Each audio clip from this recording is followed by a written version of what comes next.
Let's take a look at the sync and share functionality of Acronis Cyber Protect Cloud.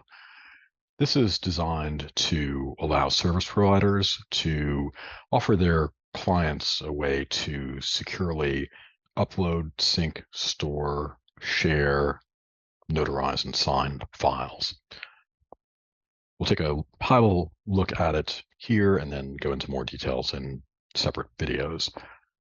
The starting point is that a user would have access to the web console for sync and share. They would see any files or folders they have already synced in or that have been shared out to them. Here, if I want to add another file or folder, it can be as simple as just dragging that into the web browser and then letting that upload. And so now we've uploaded that. Alternatively, you can use the sync client. We've got clients for Windows and Mac.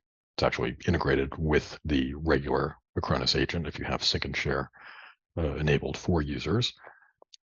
And then we also have apps for iOS and Android for accessing, viewing, and editing the files. So here we can see we've got the sync agent. We've got it configured here to sync with this local folder. Go and show that folder here in the File Explorer or the Mac Finder. We'll see currently I've got these 4 folders synced down. And if I wanted to, say, add a new folder,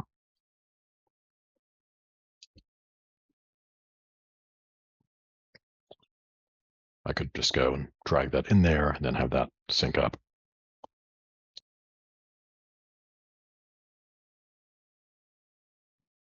If I refresh here, then I'll see that new folder. If I decide that I no longer want to have certain folders sync down to Windows or Mac, I can unselect them here. So that will stop syncing that folder, and then within a few seconds, we'll see that change will be reflected locally as well.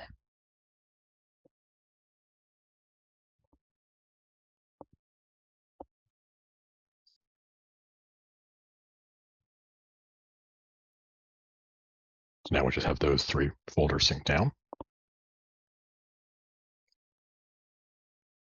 And the changes that you make here for syncing will apply for other Windows or Mac machines that you might have that are connected to this account.